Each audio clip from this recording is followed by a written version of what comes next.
ये भी कह रहे हैं कि हम गाइडलाइन का पालन कर रहे हैं, और गाइडलाइन का पालन इसलिए भी जरूरी है क्योंकि शाम 6 बजे के बाद ही आंकड़े जो है वो सामने आएंगे।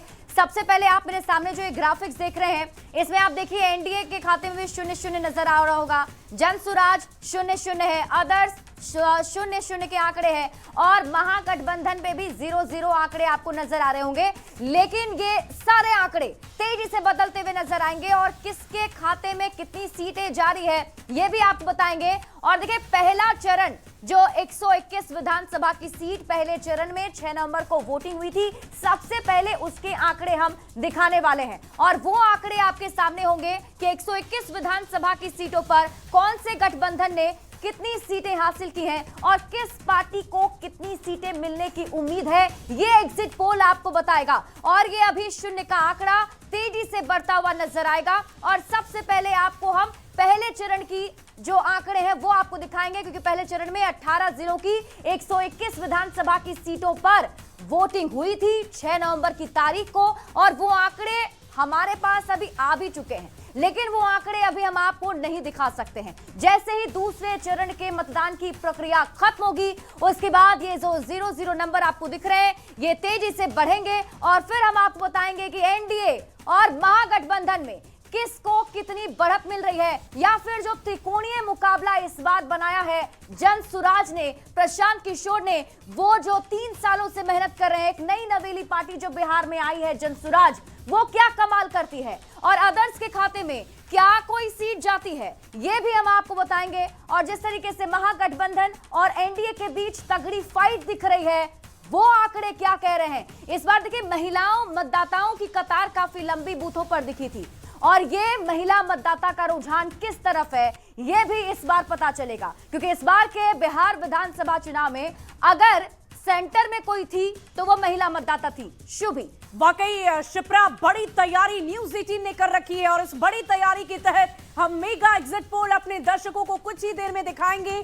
जिस त्रिकोणीय मुकाबले की हम बात कर रहे हैं, नए चेहरों की बात कर रहे हैं, कई दिग्गजों की साख यहां पर लगी हुई है, विरासत की भी लड़ाई है, और साथ ही साथ मुद्दे तो अनगिनत है, रोजगार हो, पलायन हो, या फिर हम अगर अपराध की बात करें, जंगल राज की बात करें, जंगल राज वर्सेस मंगल राज की बात करें, तो ये तमाम ऐसे मुद्दे जो बिहार विधानसभा चुनाव के दौरान हर तरफ से जनसभाओं में अलग अलग नेताओं की तरफ से गिनवाए गए, बताए गए संतोष। और देखिए, ये जो मुद्दे, इन्हीं मुद्दों को तो लेकर ये जो तमाम उम्मीदवार हैं वो जनता के बीच गए। अब सवाल ये है कि किनके वादों और दावों पर जनता ने, किसकी किस्मत में क्या लिखा है, वो तो 14 नवंबर को पता चलेगा। लेकिन उससे पहले एग्जिट पोल हम अपने दर्शकों को दिखाएंगे। और ये एग्जिट पोल नहीं है, ये महा एग्जिट पोल है। हालांकि हम अपने दर्शकों को ये भी बता रहे हैं, एग्जैक्ट पोल नहीं है। एग्जैक्ट पोल के लिए आपको 14 तारीख का इंतजार करना पड़ेगा, जब चुनाव आयोग के आंकड़े शुरू हो जाएंगे आना, और उसके बाद वो जो एग्जैक्ट पोल होगा। हम फिलहाल जो दिखा रहे हैं वो एग्जिट पोल दिखा रहे हैं, और हमारे साथ हमारे कई सहयोगी भी जुड़ रहे हैं। बड़ा पैनल अब से थोड़ी देर में हमारे दर्शकों के जो सवाल है उनका जवाब देता हुआ सुनाई देगा। और सबसे पहले मैं अपने सहयोगी संजय का रुख करूंगा। संजय, चूंकि आज पूरा दिन हो गया आपको ग्राउंड पर, आप लगातार बूथ बूथ जाकर दर्शकों की प्रतिक्रियाएं ले रहे हैं, जो वोटर आए हैं, जो घर से निकले हैं, उनकी प्रतिक्रियाएं ले रहे हैं। आपको क्या फैक्टर नजर आ रहा है ग्राउंड पर? किसके पक्ष में माहौल, किसके पक्ष पे हवा बनती हुई नजर आ रही है, जितनी आपने लोगों से बातचीत की है?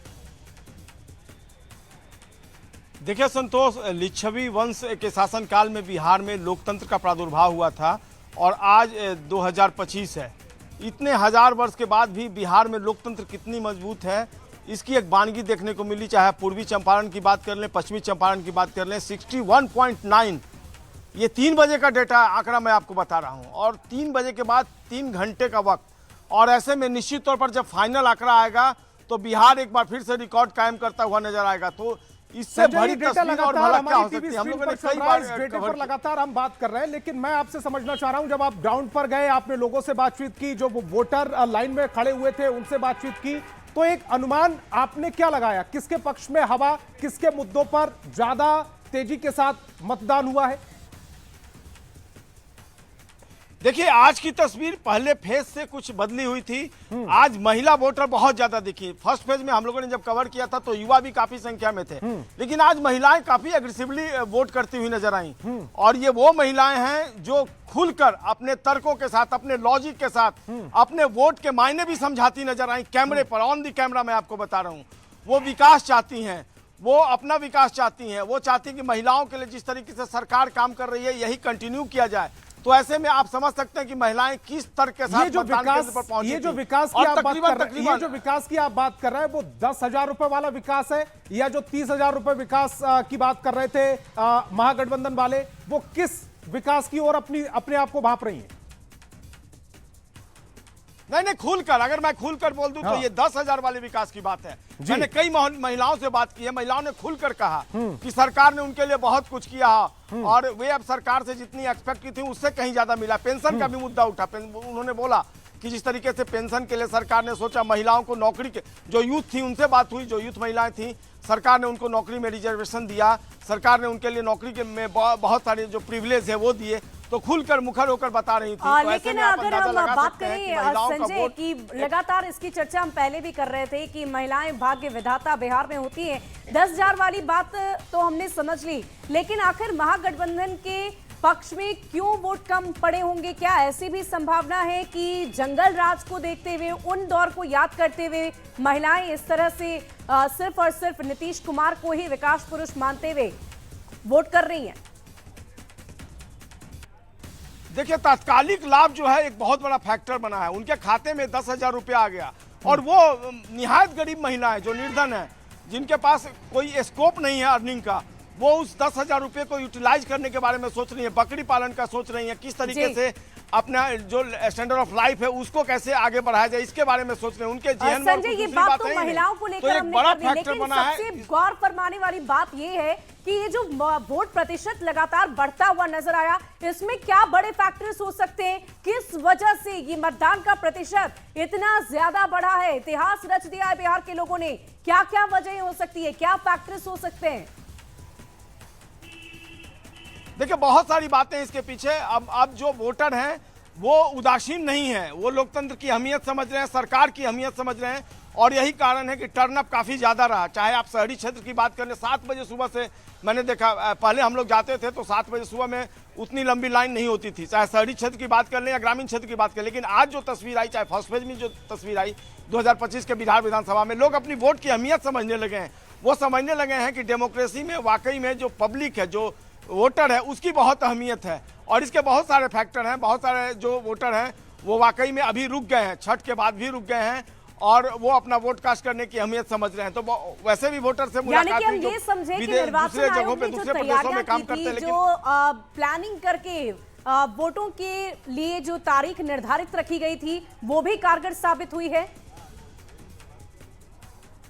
निश्चित तौर पर। और जो चुनाव आयोग की अपील थी वो भी कहीं ना कहीं एक्टिव रही है, और यही कारण है कि भारी संख्या में वोटर, वैसे वोटर जो प्रदेशों में रहते हैं, दूसरे प्रदेशों में काम करते हैं, वो भी रुके रहे, अपनी पूरी फैमिली के साथ रुके रहे और पूरे परिवार के साथ वो वोट कास्ट करने के लिए आए। तो ये भी एक फैक्टर है, इसको आप डिनाई नहीं कर सकती जी। आपका इशारा जो था वो पलायन की ओर था, क्योंकि ये मुद्दा बना है बिहार में, यानी कि जो लोग बाहर नौकरी कर रहे थे या रोजगार की तलाश में बिहार से बाहर गए, वो इस बार रुके। अब मैं आपसे ये समझना चाह रहा हूं, जो पलायन वाला मुद्दा महागठबंधन की ओर से जोर शोर से उठाया गया था, वो जब आपने मतदान केंद्रों पर उन लोगों से बातचीत की, क्या उनके दिमाग में तेजस्वी यादव की तस्वीर थी या नीतीश की तस्वीर? और संजय, आपको मैं रोकना चाहूंगी, इस वक्त हमारे साथ ग्राउंड जीरो से तमाम संवाददाता लगातार बने हुए, क्योंकि लोकतंत्र के महापर्व के खत्म होने में अब कुछ ही घंटे का वक्त शेष रह गया है। हमारे साथ न्यूज़ 18 संवाददाता रजनीश बने हुए हैं। रजनीश, क्या तस्वीर अब बूथों से आप दिखा पाएंगे? पहले तस्वीरें दिखाइए और उसके बाद हम आगे की बातचीत करते हैं।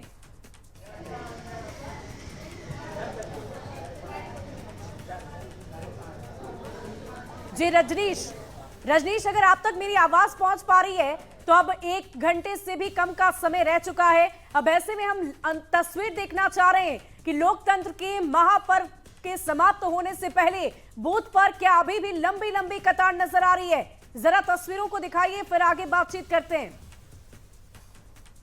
जी रजनीश, रजनीश से जुड़ने की कोशिश हम करेंगे, लेकिन संतोष हमारे साथ अन्य भी इस वक्त मेहमान जुड़े हुए हैं, अलग अलग पार्टी के प्रवक्ता भी हमारे साथ हैं। बीजेपी मैं से स्क्रीन हमारे पर साथ बीजेपी के प्रवक्ता धनंजय गिरी जी को देख पा रहा हूं। धनंजय गिरी जी, बहुत बहुत स्वागत न्यूज 18 बिहार झारखंड पर। और आज आपका अनुमान क्या है? थोड़ी देर बाद हम एग्जिट पोल दिखाने वाले हैं और एग्जिट पोल में तकरीबन जो स्थिति है वो साफ हो जाएगी कि किसकी तरफ जो वोटर है वो गया है, किसके मुद्दे इस बार ज्यादा कारगर साबित हुए हैं। लेकिन फिलहाल आप क्या देख पा रहे हैं? मैं ये देख पा रहा हूं कि लोकतंत्र जीत रहा है, जनता जीत रही है, डेमोक्रेसी की जीत हो रही है और नेशनल डेमोक्रेटिक अलायंस की जीत हो रही है। एनडीए को जिस तरह से माताओं बहनों ने, प्रदेश की जनता ने भर भर के आशीर्वाद दिया है, मैं उनके सामने नतमस्तक हूं, अपना सर झुकाता हूं, उनके स्नेह से अभिभूत हूं। और जिस तरह से हमारे भी कार्यकर्ता हर जगह हैं, हर बूथ पर हैं, सब देख रहे हैं और जिस तरह से लोगों का स्नेह हमें मिल रहा है, क्या नंबर आ रहा है माताओं आपके पास? जो आपके कार्यकर्ता बूथ पर तैनात है वो कोई नंबर दे रहे होंगे आपको? महागठबंधन कितने पर, एनडीए कितने पर और एनडीए में भी बीजेपी कितने पर? देखिए, ऐसा है कि हम लोग को महागठबंधन की कोई गिनती ही नहीं है। हम लोगों ने जो चुनाव शुरू हुआ तो नारा दिया था 2025 225 और फिर से 29, और जिस तरह से लैंडस्लाइड विक्ट्री की तरफ हम बढ़ रहे हैं, कोई अतिशयोक्ति नहीं होगी ये कहना कि 2000 जो पहले 2010 में हुआ था उसी टाइप से हम बहुत बड़े मार्जिन से चुनाव को जीतेंगे। क्योंकि चुनाव एकदम साइलेंट है, हमारे साथ वन साइडेड कमलेश जी चुनाव जुड़े है। आप हुए हैं। देखें, धनंजय जी, आपको रोकना चाहूंगी, जल्दी से एक छोटा सा रिएक्शन आपसे लेंगे। कमलेश जी, देखिए बड़ी तैयारी हमने कर रखी है, कुछ ही देर में पिटारा हमारा खुल जाएगा, हम बता देंगे कि एग्जिट पोल में क्या नंबर्स आ रहे हैं, वो जादुई आंकड़े क्या कह रहे हैं। लेकिन आप अपना आंकड़ा बताइए, क्या लग रहा है इतनी लंबी लंबी कतार देखकर, वोट प्रतिशत देखकर? ये लंबी कतारें इस बात को साबित कर रही हैं कि इस बार बिहार परिवर्तन की तरफ है। और यह जो 20 साल से चल रहा है, यहाँ पर जो राज चल रहा है, यहाँ पूरे पिछड़ापन, पलायन, अशिक्षा और बड़े पैमाने पर यहाँ पर जो स्वास्थ्य की समस्या है, सिंचाई की समस्या है, तो इससे लोग निजात पाना चाहते हैं। एक थकी हारी हुई सरकार है, इस थकी हुई हारी सरकार से लोग मुक्ति चाहते हैं। ये लंबी कतार उसी का परिचायक है। इस बार बिहार बदलेगा। चलिए देखते हैं कि बिहार बदलेगा या नहीं बदलेगा। आपसे कुछ ही देर में शिप्रा हम एग्जिट पोल दिखाएंगे, जो कि एग्जैक्ट भले ही ना हो, लेकिन हमारे आंकड़े सबसे सटीक होते हैं, इसका दावा तो हम बार बार कर रहे हैं। शिप्रा, हमारे साथ अन्य भी मेहमान है, अभिरंजन जी आपके साथ जुड़े होंगे। शिप्रा, बिल्कुल शुभी, और देखिए वो अनुमानित आंकड़े तो हम दर्शकों को दिखाएंगे, लेकिन अभिरंजन जी चूंकि वरिष्ठ पत्रकार हैं और सुबह से लगातार न्यूज 18 बिहार झारखंड से जुड़े हुए हैं, और वही बता रहे थे मुझे, उन्होंने बताया भी था कि इस बार तो 67 से 68% सेकेंड फेज का मतदान वो बता रहे थे, ये प्रतिशत आ सकते हैं। अभिरंजन जी, आपको ये क्या लग रहा है इन प्रतिशत को देख करके?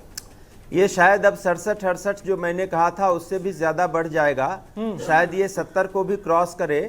कारण क्या है कि सीमांचल में बम्पर वोटिंग हुई है, बहुत ज्यादा वोटिंग हुई है, हमारे अनुमान से भी बहुत ज्यादा।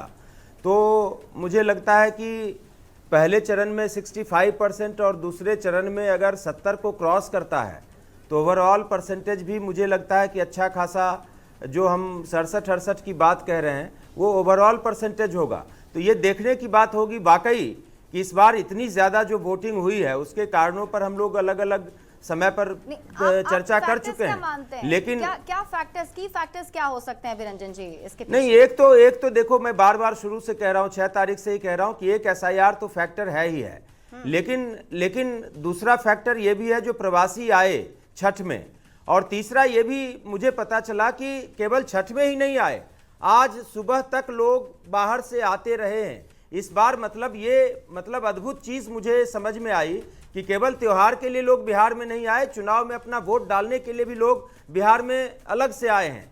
तो ये बहुत बड़ी बात है, जागरूकता कह लीजिए या जो भी आप इसको कहिए, लेकिन ये एक बहुत बड़ा परिवर्तन और बदलाव वोटरों का आना बिहार में और बड़ा मतदान होना, ये कहीं ना कहीं इस ओर इशारा कर रहा है कि जो मतदाता है वो जागरूक हुए। अभिरंजन जी, आपके पास